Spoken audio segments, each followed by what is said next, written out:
Hello and welcome to Talkin' Baseball. The Los Angeles Dodgers are one win away from sweeping the World Series from the New York Yankees. Let's talk about it. Let's have some real, honest conversation. Let's talk some ball. Here you go. You're a judge. Any pitch. That's mean. That's mean. That is mean, but I kind of like it right now. Hello and welcome to Talkin' Baseball, presented to you by SeatGeek. Maybe you could get tickets to the last game of the 2024 season tomorrow, or today as you're listening to this. If you use code JOHNBOYPLAYOFFS10, 10% off, whether you're a first-time buyer or not. And good news, if you can't make it to the big match, you can go to whatever SeatGeek's got. Concerts, other sports. I'm thinking about taking a trip somewhere, one way. Hope they got tickets there. Code JOHNBOYPLAYOFFS10, 10% off at SeatGeek. JOHNBOYPLAYOFFS10. Click the link in the description. I'm Jake Storielli. I am a Dodger. I'm a Yankees fan who picked the Padres to win the World Series because I thought the Padres or the Dodgers would make it. It's starting to look like an L.A. October, Trev. Trevor Plouffe, you're out, boots on the street in L.A. How are you doing? I'm doing great. Number one, I want to apologize to Aaron Judge. I very much enjoy watching him play baseball. I think he's one of the greats. And in fact, this episode is going to be more about me talking about the other things that are going wrong with the Yankees than just Aaron Judge. I feel like we understand that. That's good. So that was a little mean. And I don't want to be like that. You know I'm not that guy. I don't even know where that came from. So, number one, apologize. Number two, I'm excited to talk about this game. There's a lot of stuff going on. Let me ask you something real quick, Jake. Sure, Trev. If I was to say that, in regulation, you were going to hold the Dodgers to, well, let's see, how many runs was that? 10 total runs in regulation. Right. Through the first three games, you feel pretty good about yourself, right? 3.33 repeating. I'd assume it, maybe there might be one of those games where we held. They're 0-3. Jake, what's going on, man? I think you know the answer, but this was dude, like you said this before we started recording, almost tough to watch. You know how my guy Jimmy gets into the numbers. I think he said this was the second most fastballs, four-seam fastballs taken for a strike in a game this year.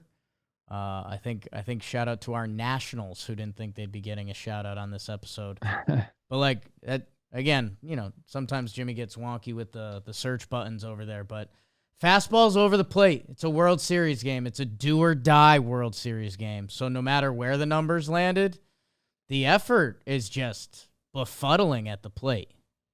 Well, it's just there's not a lot of energy going on the Yankee side. There's some defensive miscues. We know about the base running that came into play today.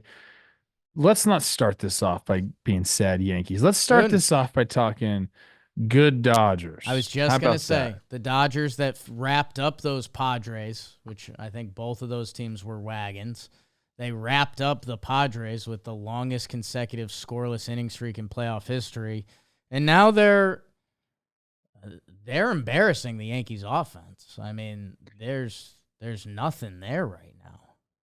Yeah, they've scored 3, 2, and 2. A couple fortitude games here for you, Jake. I know you love that. But they weren't even. You know what I'm saying? Like Verdugo homer with 2 outs in the ninth. Yeah. They get. Well, you can say that about game 1 too. 6-3. It was a 3-2 game before Freddie stepped up to the plate. There were 2 outs. So I guess you're right. Like the numbers actually make it seem closer.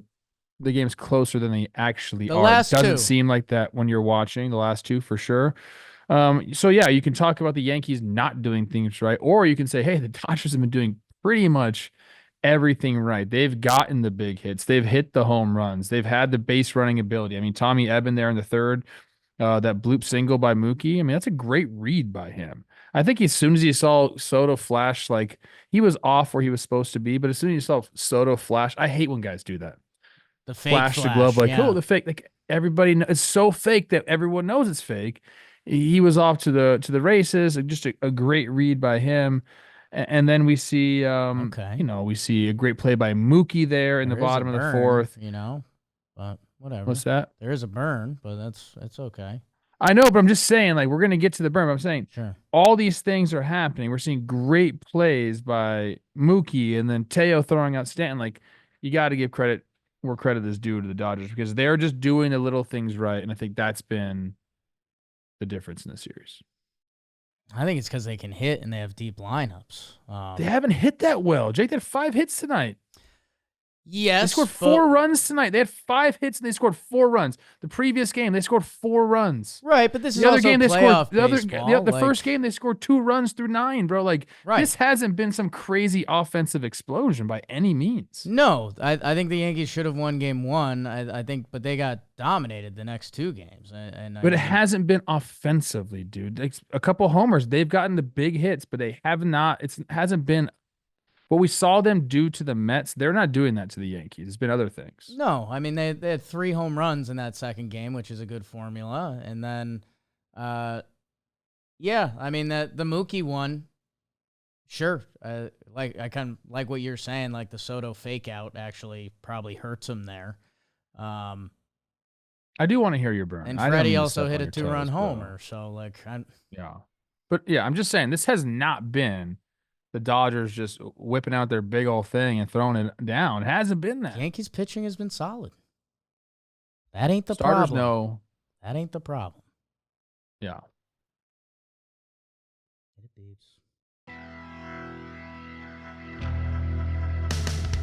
The World Series heads back to the boogie down Bronx, where the Yankees would hope Clark wouldn't Schmidt the bet against the Dodgers, with New York hoping Walker Ferris Buehler would have a day off. Top 1, Freddie Mercury Freeman. Another one gone, and another one gone. Another one bites the dust. It's 2-0 Dodgers in the first. Make it 3, as you can't spell MLB without Marcus Lynn Betts. RBI single. And it was the Lord of the Hill, the return of the Moxie King, Walker Buehler. 5 innings pitched, 2 hits, 5 Ks, 0 earned run. Here's another Kike in the nuts for Yankee fans. RBI single, it's 4-0 Dodgers. Into the 9th, Alex Verdugo redemption tour, 2-run homer. It's Buehler to Brusdar to Vesia to Hudson to Banda to Brazier to Kopech. What fortitude by the Yankees to lose game 3, 4-2.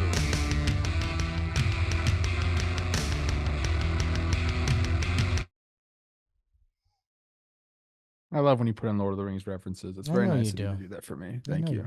I do it all for you, I mean, where do you want to go? I think we already started the convo. I guess it has to start with Walker Buehler. Yes. Who says he loves pitching in the cold, which is awesome. I love that. I hate when guys complain about the weather. I can't stand it. I'm like, dude, everyone's playing in the same exact weather. Just go do it, dude. Right. He's like, hey, he said after the game with my guy Rod, he said, it's like guys don't want to hit the fastball, so I can throw my fastball. And he looked sharp tonight, man. He really did. He doesn't have like the explosive elite velo anymore, but he's still humping it up there, 95, 96. The breaking stuff was looking very sharp, pinpointing where he needed to pinpoint. I think he was getting a little extra at times, and he knew that, so he was kind of staying on the peripherals. But we talked about this before the series, and we talked about after last game. It's just continued to be true that the Dodgers starting pitching has been better than the Yankees starting pitching, and that was supposed to be the Yankees' upper hand in this series. So far, 16 2/3 for the Dodgers starters, only 3 earned runs. For the Yankees, 12 innings pitched and 8 earned runs for their starters. So they have flipped the script. And Walker was just an extension of what they've been able to do. And I guess that's probably I would say that's the biggest reason that they're up 3-0 in the series right now is what the starter's been able to do. They haven't had to have a crazy, extended bullpen game. They've been able to save it now for, a possible closeout game. They have everyone available. Treinen didn't throw tonight, although the Yankees have gotten a Treinen. a couple times, so he needed the rest. But it's I can't believe how good the starting pitching has looked. I think that's like my main takeaway here. I'm pleasantly surprised, and I think a little bit of it has to do with the Yankees bats not being there. Judge is not a threat right now. I think I saw a stat 47% strikeout percentage in the postseason so far. That's not great. Um, so yeah, this series has not gone the way I thought it was going to go at all. Uh, I think it's gone the way if you told me Yankees worst case scenario, the bottom of their lineup having no threat. No threat. The Zero threat. The Anthonys, Volpe and Rizzo, in the CS and the DS were able to flip the lineup over. They were able to get on base or throw in a hit here and there, that they were able to get the lineup back to the top and give Glaber, Soto, Judge, Stanton an opportunity. That made the Yankees offense, it felt like every other inning was a threat, where now the Yankees feel like they get 2 chances a game when the lineup lines up in their favor. Like there's a couple, like if their leadoff man gets cut off, or like, there's 2 outs and Soto gets out, that Yankees part of the lineup is their only chance to really score right now. So in the first inning, I thought this was, well, I feel bad for Clark. I guess, as a Yankee fan, I shouldn't. He comes out in that first inning, and he's got Freddie 0-2, or excuse me, 1-2, and he tries to throw a fastball away to Freddie, and he yanks it, and it's middle in, and it's Yankee Stadium, and that's Freddie Freeman, who tied the record for most consecutive World Series games with a home run. So you just George can't, Springer, right? You can't do that. Him and George. There's a couple other legends up there. I think Reggie was around it. There was someone else. Okay, it happens. There's 2 runs after the 4-pitch walk to Ohtani. So Walker Buehler comes out first inning, where the Yankees are, these 2 teams, I think they were second and third in first inning OPS and runs scored. Glaber walks, a nice at bat, 7-pitch. Okay, yep. You won it. Soto. He has nice a swing. 5-pitch, nice swing, cutter, lines it to left field. Fenway, it's a double. Yankee Stadium, it's an out. Aaron Judge comes out. You just butter knifed in the bat for me right there. I kind of like that. Standing ovation. Aaron Judge. Do it for Aaron. He's our guy. If he can't do it, nobody can. Strikeout. First pitch was a fastball down the middle. He swung right through. 95. Gets back in the count, fouls off another fastball, spits on a knuckle curve, and then Buehler did throw kind of a nasty cutter, which a nasty cutter, tough sport sometimes, but obviously not what Judge and Yankee fans need to see. And then Stanton grounds out after that. The first inning is the Yankees' best chance to score, and that's, I mean, you can say that for a lot of teams before a starter settles in, and that's obviously where your best hitters are. I mean, after that, man, I don't know. Did you see a lot of scary fly balls? Did you see from a lot the Yankees? No, great no, at bats? I didn't. I mentioned, you talk about the bottom of the Yankees lineup, and against a right-hander, Edman has been hitting 9th for the Dodgers, and he's been a freaking menace. So he walks to lead off the third. He steals on Ohtani's ground out, so he's at second base, and then he has that great the great read by because Soto throws the glove up, and everyone knows you're not going to catch it once you do that. So like, great read by him, and then 3-0, and 3-0 right now in this series feels like I don't want to say it feels like an insurmountable lead, but a lot of things got to go right for the Yankees the way they're swinging the bat.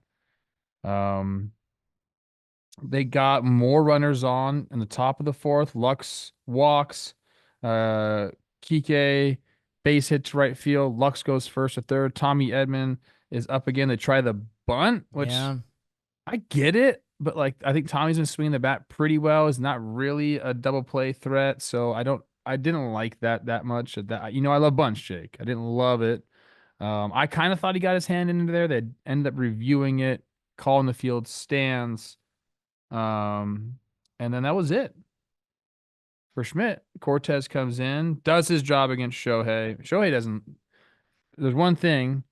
I mean, I know the Yankee fans aren't supposed to take solace in this. It's not exactly what I'm trying to say, but Shohei does not look great.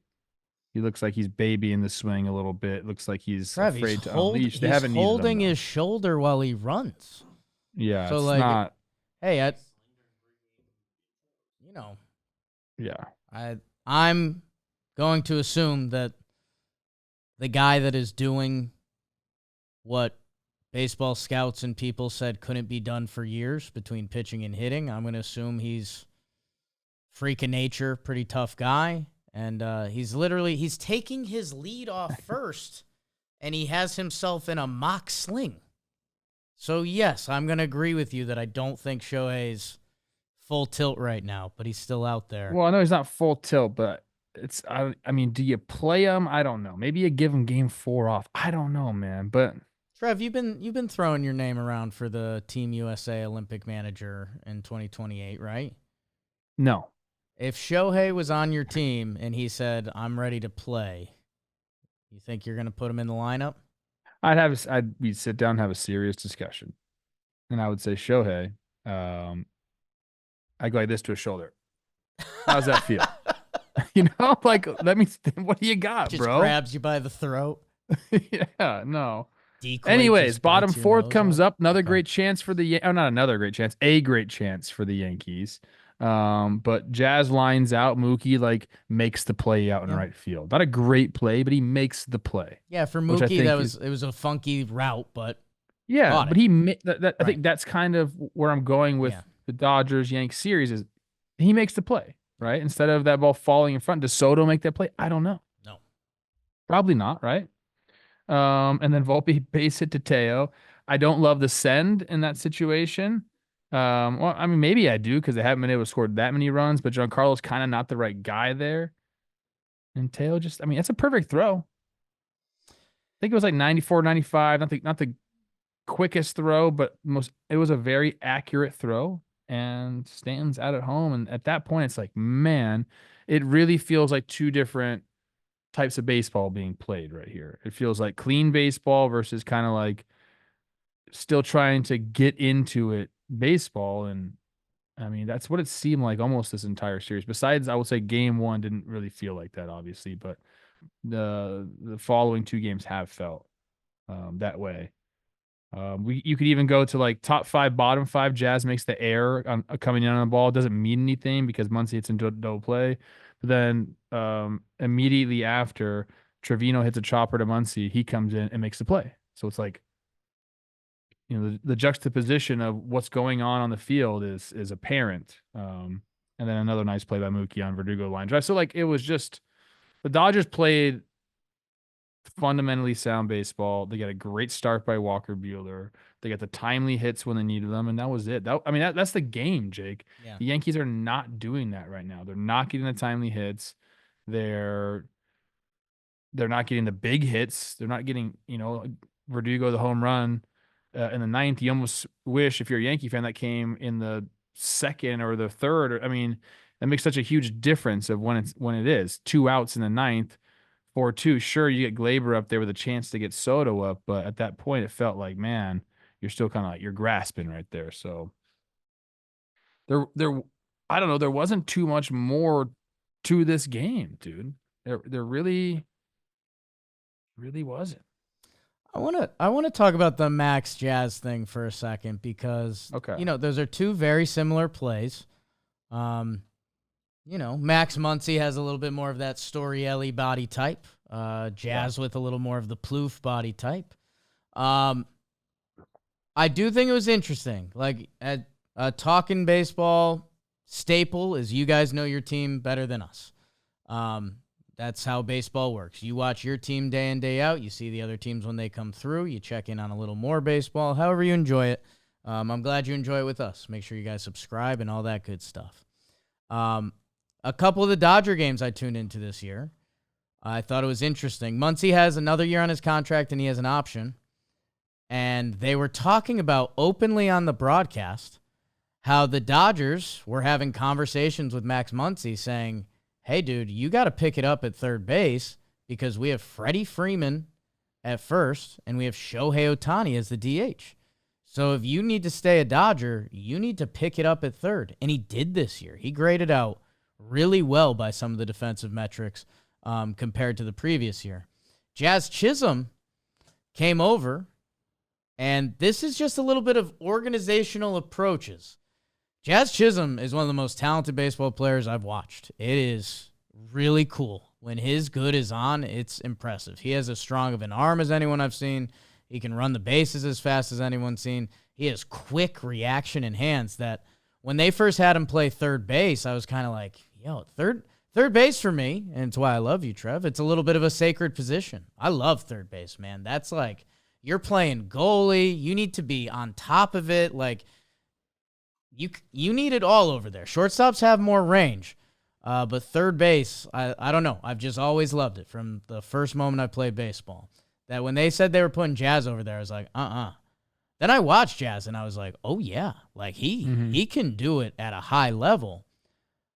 But he was struggling with some of the tricky third base plays, some of the choppers coming in and stuff like that. We interview Aaron Boone, he said, every week on Talkin' Yanks. You do.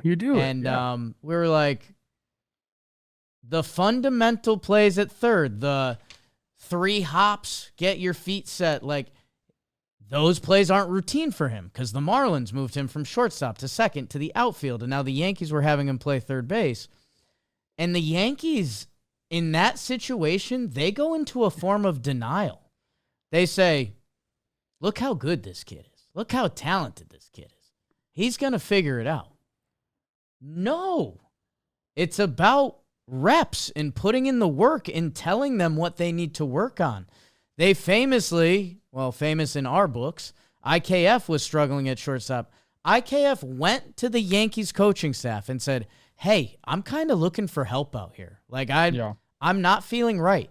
The coaching staff pushed him away and said, no, we like what you're doing. I know things are getting magnified because, if we had a conversation a week ago, the Yanks are great. They just won the American League for the first time in 14 years. Obviously, things are getting magnified now, but when you're going up against the cream of the crop, that's what Yankees fans are supposed to measure themselves against. Yeah, and look, there's only one way to get better defensively, and that's just to take reps. And it's one of the only things you can do in baseball that you're going to improve if you just work at it. Like, you can't just, like, as a pitcher, just get on the mound and throw a million pitches and all of a sudden be a better pitcher. It's not how it works. Same thing getting in the cage. You can't just get in there and take a million swings and be a better hitter. I mean, that's just not how it works. But defensively, you go out there and take a million ground balls, you're going to be a better defender. That is the truth. I don't know what his pregame routine is. I don't know. You're telling me they shooed him away, IKF away when he wanted to get extra work in. That's crazy to me. Especially nowadays, I feel like everyone's doing the Ron Washington stuff on the side, right, which I do like that, but that's not in my opinion, not a substitute for ground balls. Like, you still have to go out there and take them, whether it's off the bat, whether it's just a fungo, whatever it is. Like, you just need to go get reps. Like, your eyes need to be trained to see every single hop, every single spin, all the angles. Once that happens, you should feel like everything is routine. Everyone has, your glove hand side's better, your backhand side is better, but you should get to a point. And I remember I got there, a couple years where everything felt like it was my strong side. I remember the feeling because, my backhand side, I think most guys' backhand side is probably their worst side. And I took so many freaking ground balls to the backhand side that it eventually started to feel like my routine side. And it was a great feeling to have. So, I mean, this is a long way of saying, yeah, like, once he made the play and Jazz didn't. They were two different balls. Like, Jazz's was like kind of like a capper top, like a side spinner, and Muncy's was a chopper. But I do believe that has been a couple different instances here have just shown why the Dodgers are up 3-0. And I mean, maybe that's part of it. The defensive plays, the base running, all those things come into account. Like you said, we're magnifying everything right now, and the Dodgers have just been a little bit better, dude. I don't think they've been that much better than the Yankees. I really don't. The games haven't felt that way, Like we said, the last two games have felt really lopsided Dodgers, even though the scores was only 4-2. But it's because the Dodgers have done those things and the Yankees haven't. It seems like the Yankees have to do something much different, and things have to happen more drastically for them to score runs right now. And they are continuing, even with the walks, like continuing to give the Dodgers an extra 90 feet or a free 90 feet. You can't do that. Or an extra out. You just can't give the Dodgers that. I mean, you can say that about any team, but specifically this team, like they are capitalizing when you give them the extra 90 feet or the free base. And, on the flip side, the Dodgers really haven't done that. They have not given up a lot of free passes. They haven't given up, a lot of free bases to these Yankees, and it showed, man. And you go back to game one, that ball Edman stops from going into the outfield. And also in that game, Mookie cuts one off in the gap that, the Yankees truly lost game one on bad relay throw coverage. A World Series game. And now they're down 3-0. Instead of going up 1-0 in the World Series, they're down 3-0. And I do want to clarify before, I wasn't targeting Jazz's work ethic. I was targeting the fact that the Dodgers kind of met it head on with Max and were like, hey, this is what we need to do. And Jazz, it's a completely new position. He never played third base in the minor leagues. He's played 45 regular season games at third base. We talked to the Yankees. We were like, hey, would you guys sub Jazz out late or move him to second so he's more comfortable and Glaber's struggling? And they poo-pooed that like it was, what, you hobbits don't know baseball. Maybe we don't, but we do know Built Rewards, Trev, new partner, World Series partner. And it's for all those people paying rent checks. I'm one of them. And it can sting. It's frustrating. But here's the deal. Built Rewards has figured out a way to make rent more rewarding. Every month you pay your rent and watch the Built points roll in. Use your points to pay off dream vacations. You can get a flight, hotel, even like fitness classes and studio classes. So you're getting points for paying your rent in the Built Rewards app. Earn points by paying rent right now when you go to joinbuilt.com/talkin. That's joinbuilt, BILT.com/talkin. Make sure you use our URL so they know we sent you. Joinbuilt.com/talkin to start earning points with your rent payments today. That seems like a no-brainer. Yeah, if you're paying rent, you might as well get some more points there. I don't know. Do you want to look back or look forward at this point? I'm just trying to make sure we didn't really miss anything. And I don't think we did. I do want, I hate doing this. I want to praise the Dodgers more than I want to kind of talk about the Yankees.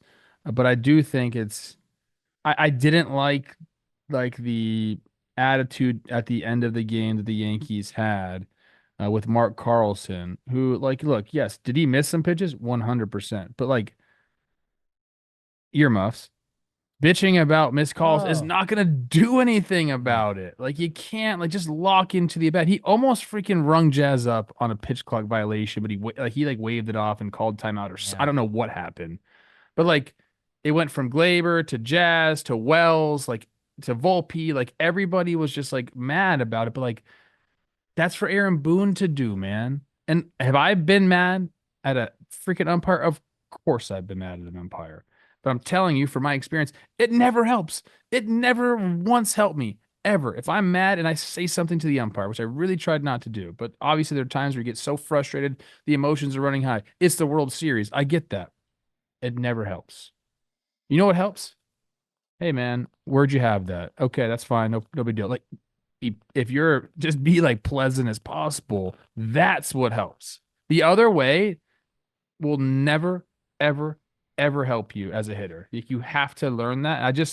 I saw that and I was like, man, they're number one, it's also taking you away from your at bat. What's the important part is the at bat. And I'll reiterate this. I've been frustrated as hell at umpires because I know what the difference between a 1-0 and an 0-1 count. I get that. I know the swing counts. been there, but it doesn't help. So I saw that and I was like, man, guys, like you can't. Let's lock in on the task at hand, not what Mark's doing back there. If a guy's got a zone, he's got a zone. You got to deal with it, dude. There's nothing you can do. Yeah, the only one that truly stung because he did miss calls, kind of both sides, up and down a little bit, and that is what it is. It's Find people on both sides. there's there's part of the beauty in baseball that is umpires making those calls. The one that hurt was the Glaber one. That Glaber, ball, yeah. that ball was up. I think it was the only strike 3 that was called out of the zone. And like I said, the bigger issue is that the Yankees don't have enough of a lineup depth of firepower, especially with the big man MIA, that that's backbreaking. That's one of the Yankees' 2 real attempts in this game that to have the ump take that away stinks, but it's because you only have so many opportunities that's baseball a little bit. And yeah, the only other thing I would say, and I think you're saying it because myself and Jim have probably thrown it out there. The Yankees have had a problem with that. I don't know if it's Yankees attitude or it's something they teach on the farm, but a lot of the guys that have called up, they don't have that rookie attitude of head down, I'm not going to talk to the ump. It's like, wait, you really called that? And I'll tell you what, Trev, I didn't play in the show yet. Just turned 35. Blitzball Battle 5 is coming out November 4th, and that might be my ticket. Yankees are looking for some lineup depth. It's one thing if a ball is off the plate and you're a competitor and the juices are flowing and you turn it to the ump and you're like, that's not a strike. That's one thing. When it's a strike and you turn to the blue, that's embarrassing. It is embarrassing. That's embarrassing. And yeah, that the whole team has had some of that this year. It happens, but let me be Coach Trev. Don't do it. It doesn't help at all. I'm telling you that. 3 things before we move on to the next game. Just 3 quick shout outs for my Dodgers. Yes. The guys that I think have obviously changed this year's law. Obviously, Freddie Freeman. We mentioned him a little bit. I don't know if we've given him enough shine.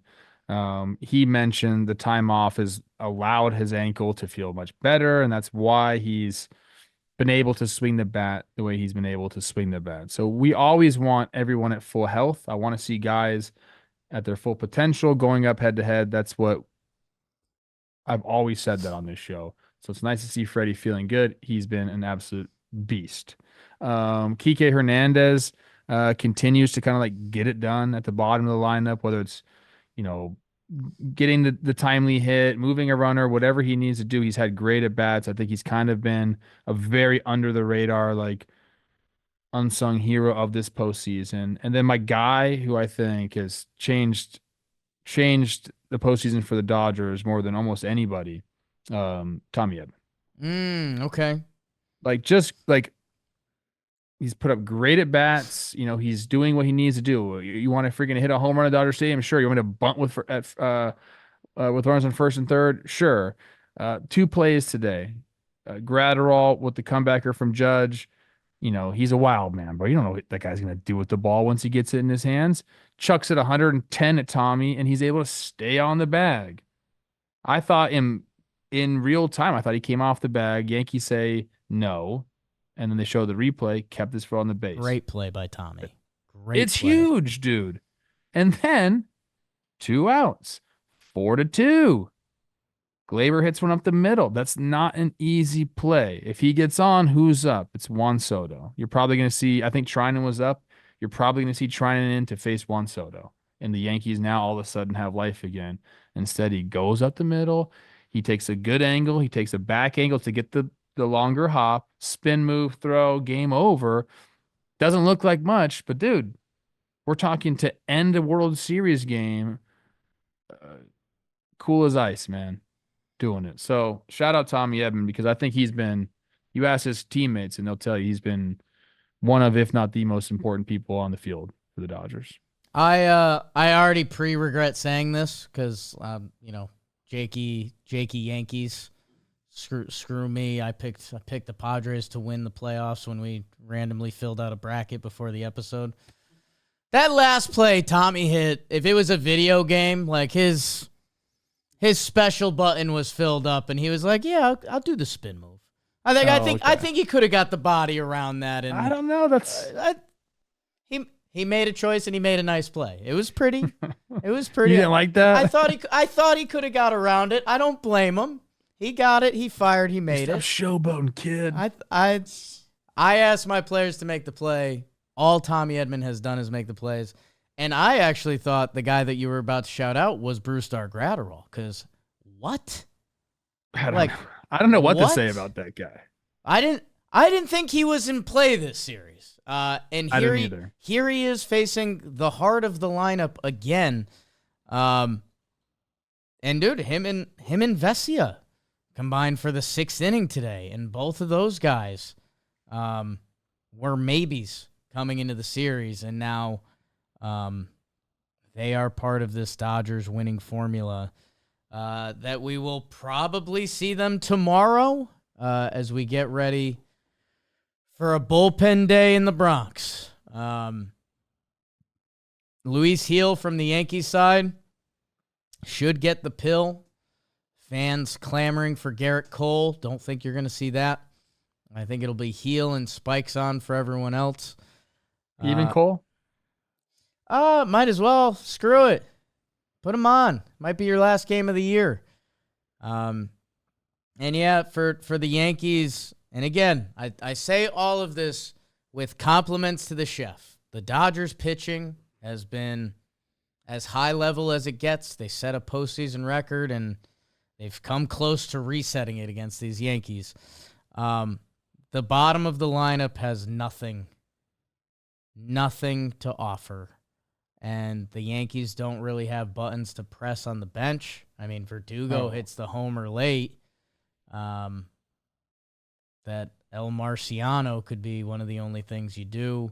And there's no need because they don't know if he can catch a fly ball. So, I don't know, man. They need Judge to either snap out of it. They need Rizzo to find the porch because right now it's Stanton and Soto trying to hit home runs, doing an okay job at it. Yeah. Glaber basically getting on base, and then everyone else. The Dodgers lineup,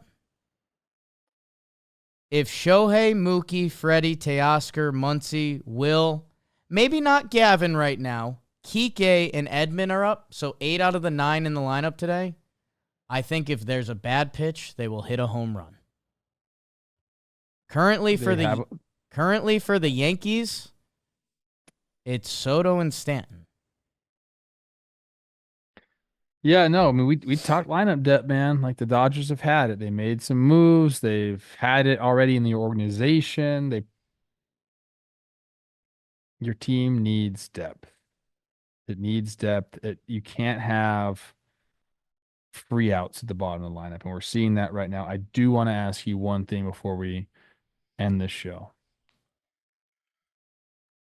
Pregame concert, if you call it that.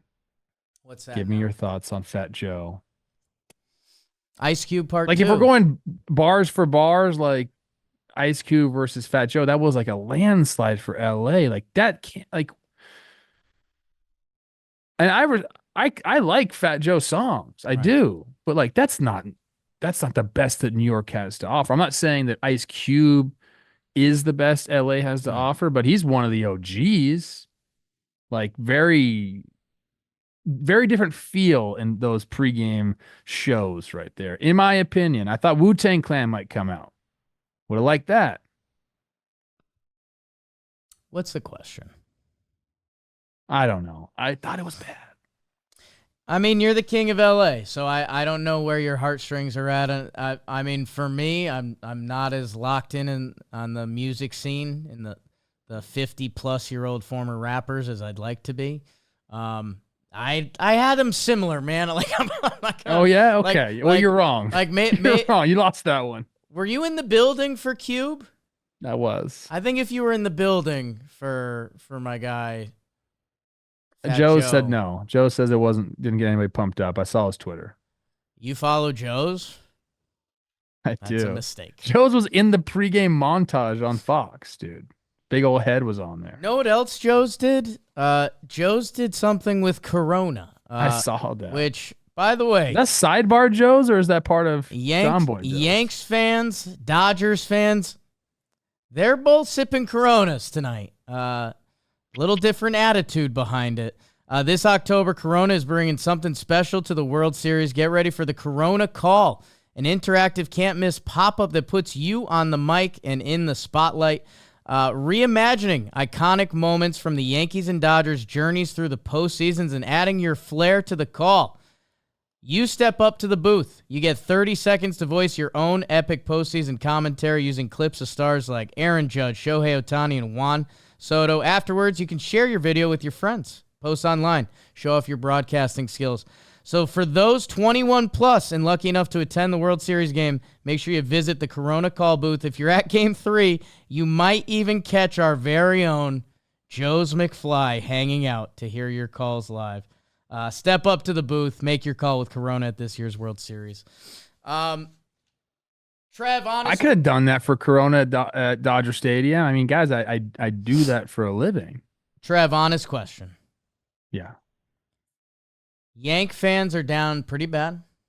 Yeah. There's not a ton of hope. I mean, the original... I don't want to say the original dream. The original dream was for the Yankees to sweep. Garrett Cole's on the bump tomorrow. The optimistic thought process should be win a game tomorrow. It's a bullpen day, however it looks. 2-1, 1-0, 8-0. Put Landon Knack out there, whatever. You need to win a baseball game or your season's over. Garrett Cole the next day. Is there anything? There's a chance. Is there anything else you should be daydreaming of as Yankee fans? Is there anything? I mean, it's over. It's not over, but it feels over. Yeah, I mean, can you just flip the script and start doing all the little things right all of a sudden? Like, because that's what has to be done. Like you gotta the base running has to be better. You can't walk anybody. I think everyone knows that. You just stop. I don't know how many walks there were tonight. I know there were less on the Dodger side than there was on the Yankee side as far as pitching. So all the little things have to be done better. Can they win tomorrow? Yes, they can win tomorrow. Can they win when Cole's pitching? Yes, they can win when Cole's pitching. Are they going to win 4 in a row? I don't know, man. I don't think so. Doesn't feel like so. It really doesn't, man. And I'm a true baseball optimist believer in my core. Although, I kind of doubted my Snakes last year when they were down 3-1 to Philly, but I don't think anybody wants a sweep, Jake. I don't even know if the Dodgers fans want a sweep, do they? I guess I am one, and I don't want one. Unless it's a really good game tomorrow. For some reason, I feel like losing in 5 would feel worse than 4. So if you're going to win tomorrow, you might as well send this thing back to LA. Otherwise, I don't know. They're getting beat in every facet of the game. Every facet. It's not dramatic in some of the pitching, but they're getting beat in every facet of the game. Bullpens have both been pretty dang good. Yeah. Yeah, I mean, and I guess that's the other part where Yankee fans are feeling a little different. There was a couple bend to break moments in this game and yesterday's or game 2 that could have made those games. Those games, from a Yankees fan perspective, did not feel like 4-run games. They felt like 7-run games. Yeah. And they were a swing away in this one. Hey, honestly, my biggest hope is right now that the Apple documentary people get involved and Let's send it back to LA. But God, if I were a betting man, that's happening. If I were a betting man, it's looking like LA in 4. So we will be live streaming on Talkin' Yanks tomorrow. Hey, we set the record tonight. A lot of friendly Dodger fans in there sharing their feelings. Come tomorrow. Let's do it all again. Here's a from my group chat from all my LA friends. How about Tom Brady? Feeling sad for your buddies Jake and Jimmy after watching that post-game stream, Chev. LOL, I love seeing them suffer. I mean, it is entertaining. Pretty much kind of sums it up. Nameless!